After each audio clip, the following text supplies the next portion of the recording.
Beletrina v živo.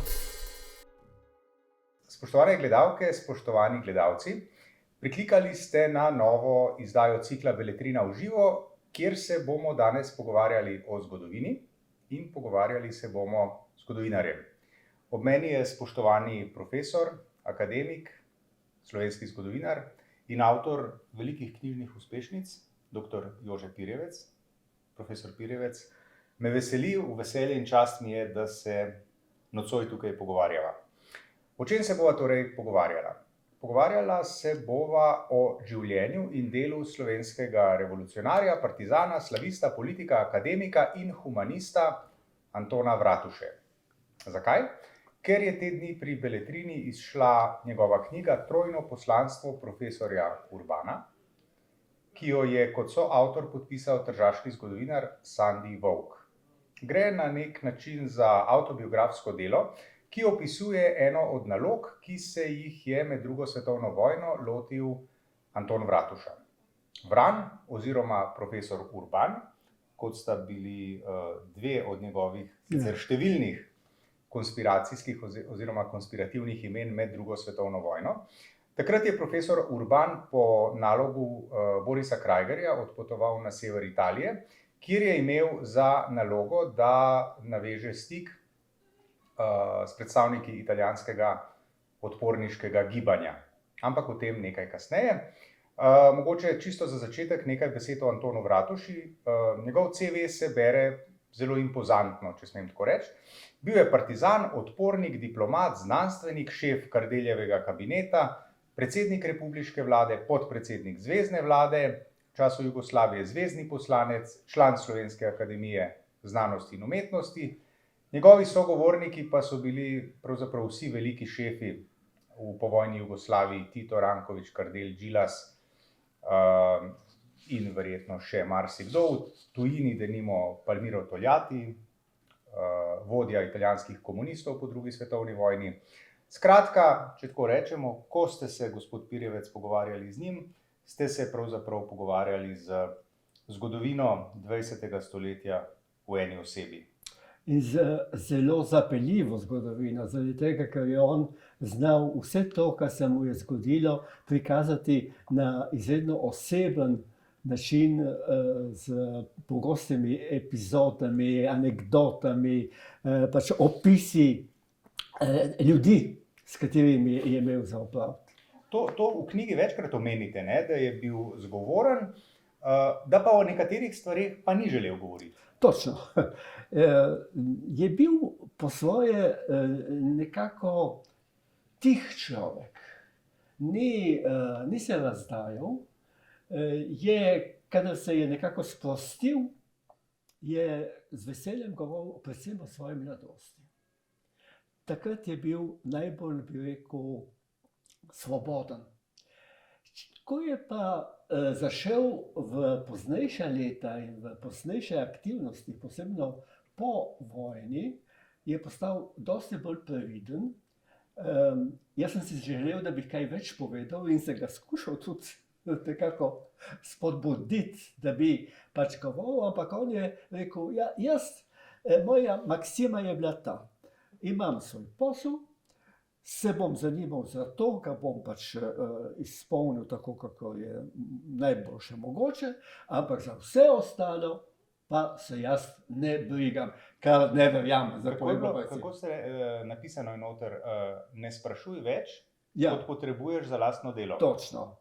Jaz ne verjamem popolnoma, zaradi tega, ker živeti v tistem okolju, kot eden od glavnih sodelavcev, beograjskih sodelavcev, s Kardeljem.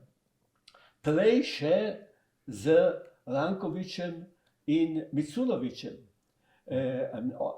Tudi o tem ni želel govoriti, da je namreč sodeloval z Udbo.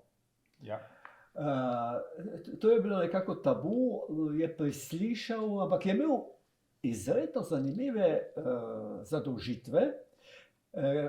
Namreč v enem določenem momentu, v začetku, konc 40-ih let, v začetku 50-ih let, je Udba nekako prevzela nadzor nad zunanjim ministrstvom. in so organizirali v 4. nadstropju te ogromne palače, kjer je zunanje ministrstvo, eno posebno sekcijo Udbe, ki je bila nekako zabetonirana notri z ne vem kakšnimi železnimi vrati. In Bratuša je bil ta glavni tam. Bil ta glavni, ne? Je bil, No, sej je bil po odstrelu Rankoviča, je bil Titov kandidat za točno, notranjega ministra, ne? Točno. Tudi to je zanimiva epizoda, ki je omenjena, namreč, ko mu je Tito ponujal tisto mesto, je rekel, veste, jaz, ko sem bil majhen doma, kadar so klali prašiča, sem vedno bežal zaradi tega, ker nisem mogel poslušati tega pitja in tako nisem primeren za notranjega ministra. In Tito je to In sprejel, Tito ne? je razumel. No, ampak glede na to, kar je bilo že prej omenjeno, pa tudi, kar ste zdaj vi povedali, kdo so bili njegovi sogovorniki, od Tita navzdol, vsi, rekel, z najvišjimi čini, civilnimi, Absolutno. vojaškimi in policijskimi, ne, se vendarle zdi izbranje, oziroma iz poznavanja recimo zgodovine povojne Jugoslavije in Slovenije, da je bil nekako v senci teh recimo povojnih poklicnih revolucionarjev, kot so bili Popit Jokl, pa Kidrič, pa Dolanc, pa oba Krajgerja, Ja, Kavčič ja. ne nazadnje, če hočete, Hafner, Ja, Marinko Maček, in Maček, in to Matija in to kdo. in kompanija. Zdaj, Ja. a je to res? Ali je to le vtis, bi rekel, ki ga človek Ne, jaz mislim, da je res zaradi tega, ker on je v bistvu vendarle bil bolj kot politik visok uradnik. Torej, ni... Kljub temu, da je bil predsednik in podpredsednik To, vlade. tudi, ja, ampak kljub temu je on ostal tudi po miselnosti in po svojih navadah zelo natančen, zelo bi rekel, zavesten tega, kar dela, ampak brez ene iniciative, ene politične iniciative. In mislim, da to je bil njegov handicap.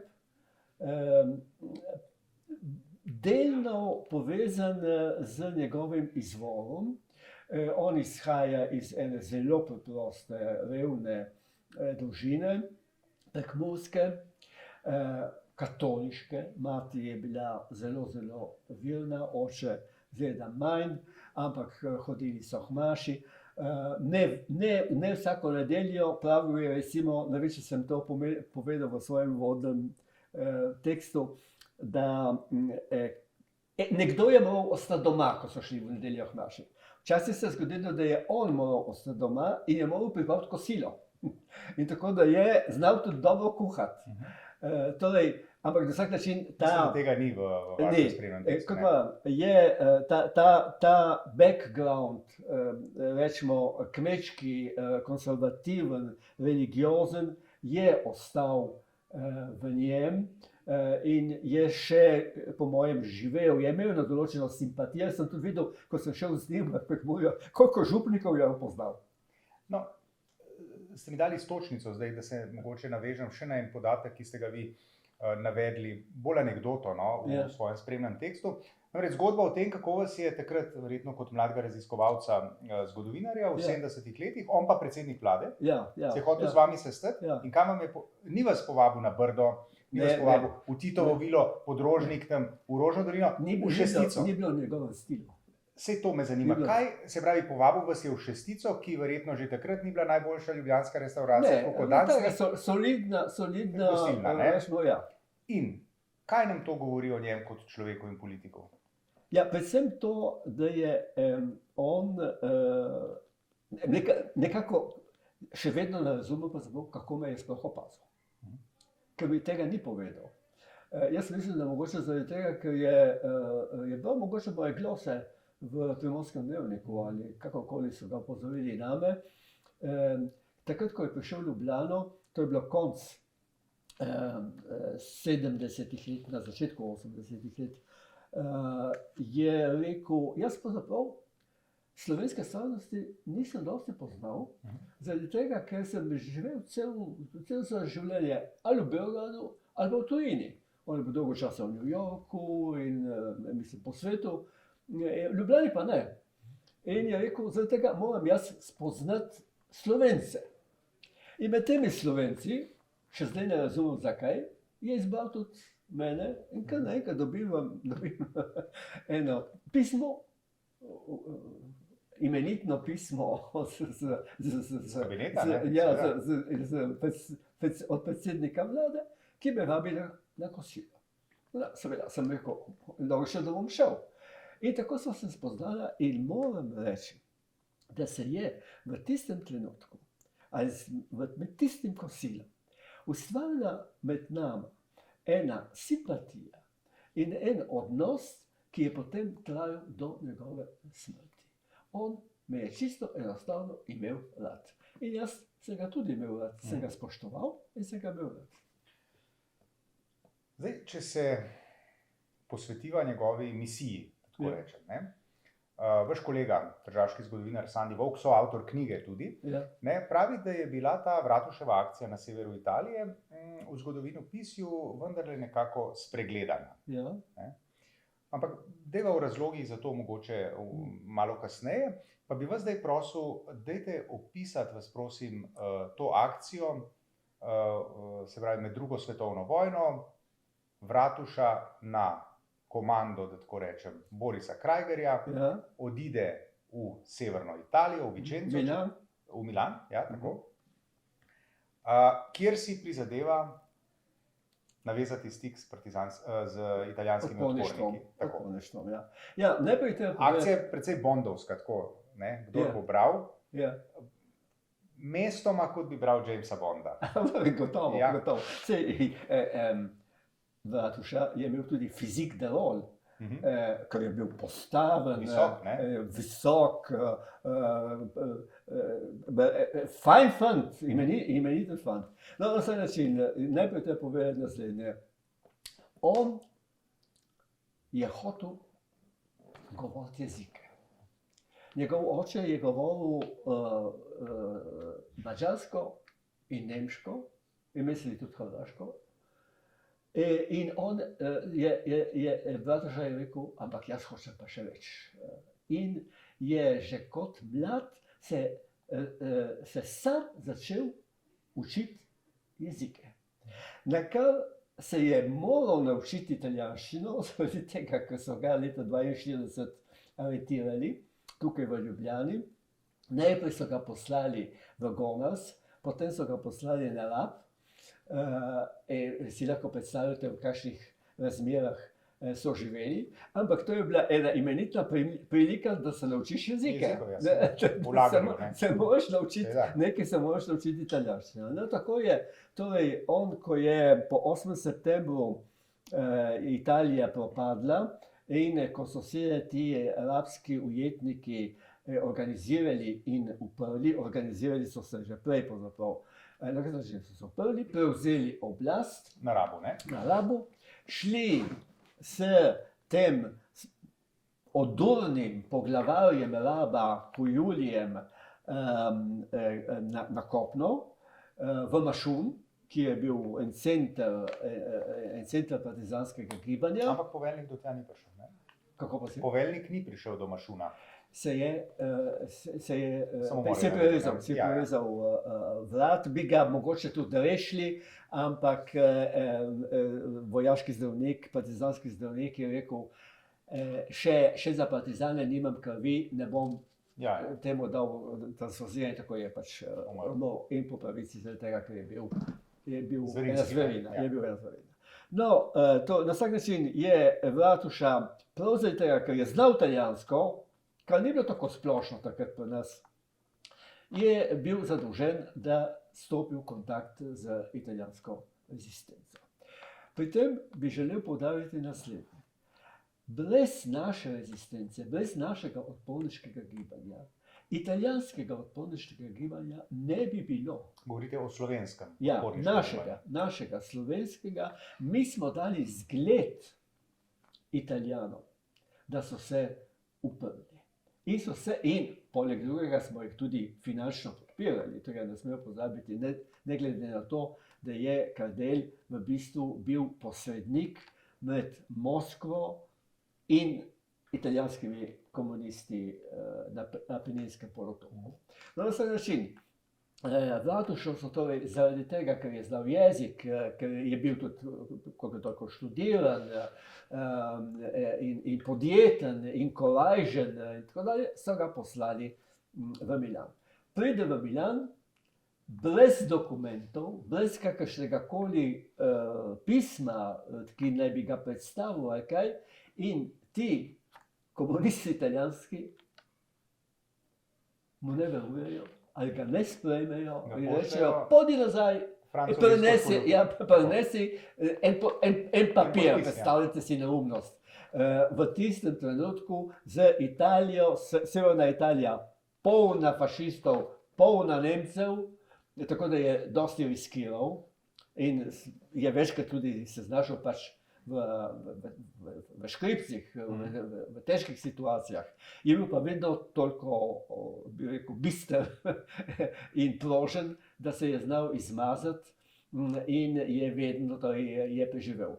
Jaz pravim, da je v bistvu Vratuša bil naš prvi zunanji minister ali vsaj ambasador.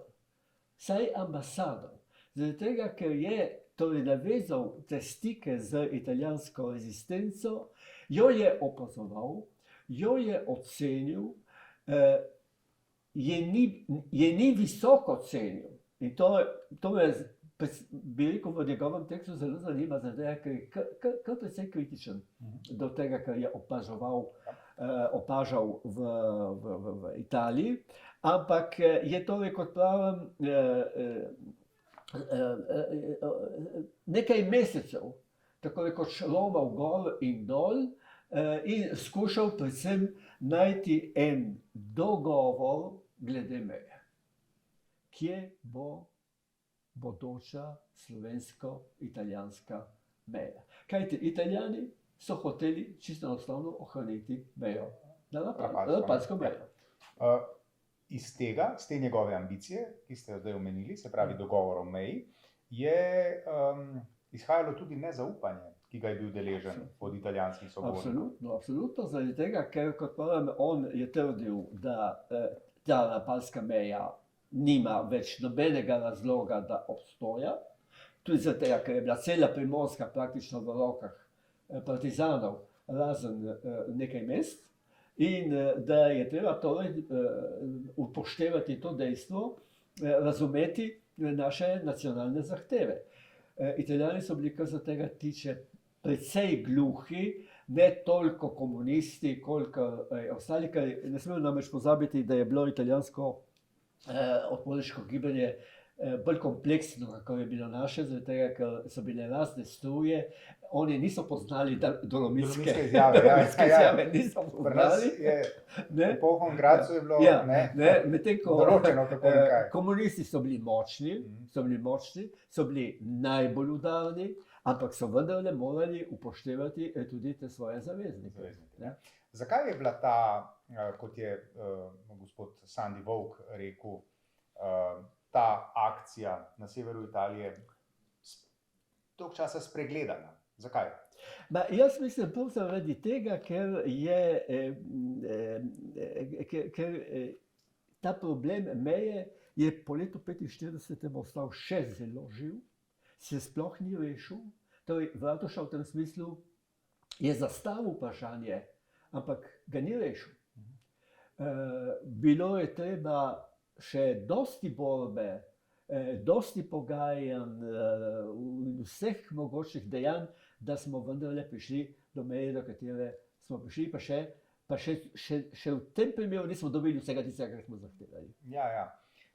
Zdaj, verjetno se v pomenu tovrstne literature za zgodovinarje, za stroko, verjetno nima smisla veliko pogovarjati, ker je nedvomno. Seveda.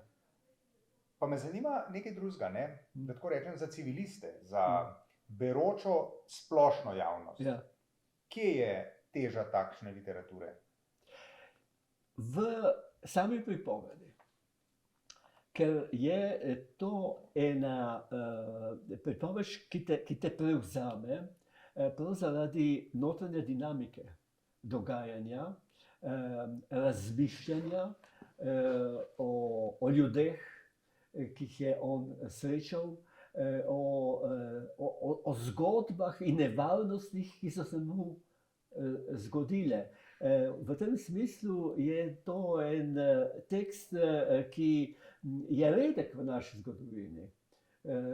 Nismo imeli toliko ljudi, ki bi imeli priliko navezati te vrste stikov z pomembnimi političnimi in vojaškimi dejavniki in iskati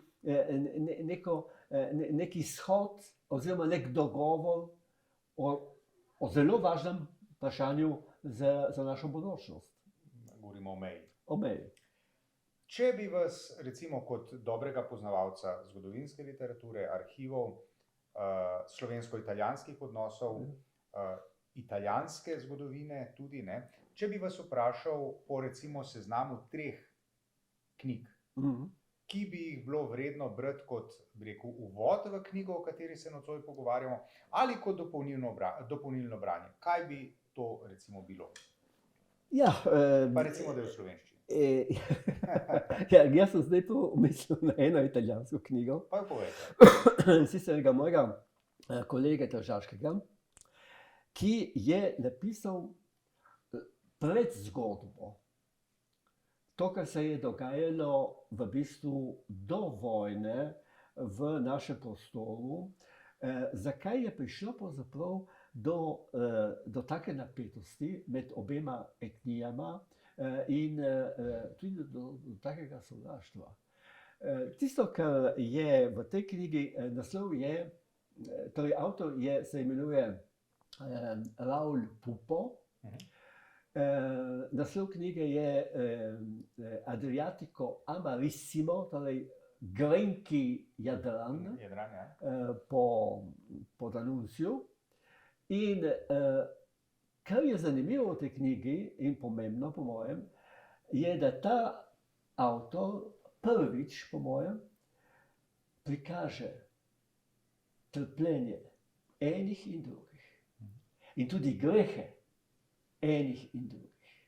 Tako da je, po mojem, en kar zanimiv uvod v razumevanje tega prostora, kjer smo se srečali Slovenci, Hrvati, Italijani, nismo se mogli sporazumeti, smo se med sabo pobijali in si storili marsikaj hudega.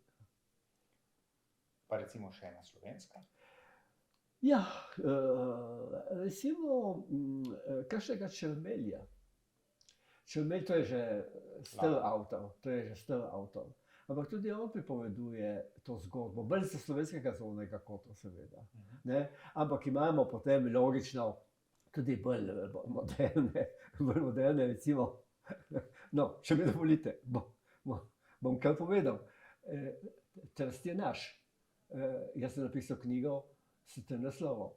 Trst je naš in sem povedal, kako smo se Slovenci borili za morje. Mi smo hoteli imeti morje. Ga nismo dobili v Trstu, smo ga dobili pa v Kopru, kar je še boljše. Ja. Zdaj omenjate slovensko-italijanske odnose, Trst in tako naprej. Kako vi ocenjujete odnose med narodoma, ki jih je pomagal na nek način trasirati, ali pa če rečemo tako, izboljševati, tudi Anton Vratuša? Kako jih vidite danes? Veste, dejstvo je, da se očitno razmere spremenijo. Na bolje. Ja, ampak v Trstu recimo je zdaj spet zmagala desnica na volitvah. Tudi v Gorici je en desničarski župan, čeprav dobro sodeluje s svojim novogoriškim... Rodolfo Ziberna. Ampak torej te usedline fašizma ali nacionalizma ali irredentizma so še zmeraj na žalost prisotne. Ampak kljub temu pa moram reči, da nekaj se premika. Recimo prav včerajšnjem smo v Trstu predstavili prevod knjige Egona Pelikana, mojega kolega na znanstveno-raziskovalnem središču v Kopru, tam oba delava. Pelikan je napisal tisto nadvse zanimivo knjigo o Tonetu Kralju in njegovih slikarijah v cerkvicah. So bile zelo subverzivne. Absolutno, absolutno. Hudiči so Italijani ali nacisti, med njimi pogosto tudi Mussolini. Tako da je en sam čudež, da ga niso odkrili in da ga niso kaznovali tudi, je riskiral.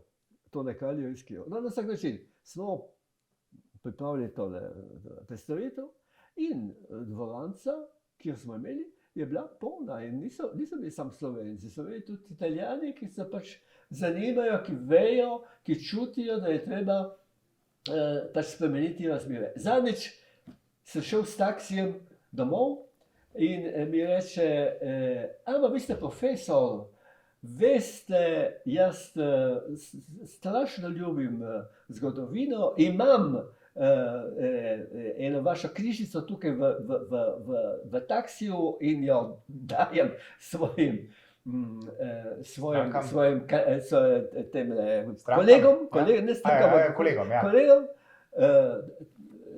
ker se mi zdi, da brez sporazuma med Slovenci in Italijani tukaj ne bo nič. Torej, dobiste tudi take lepa misel za zaključek pogovora. Razmere, ki jih je pomagal vzpostavljati tudi, recimo temu, junak tokratnega pogovora v ciklu Beletrina v živo, Anton Bratuša. Gospod Pirjevec, profesor Pirjevec, hvala lepa za ta zanimiv pogovor. Hvala. In nasvidenje spet prihodnjič. Beletrina v živo.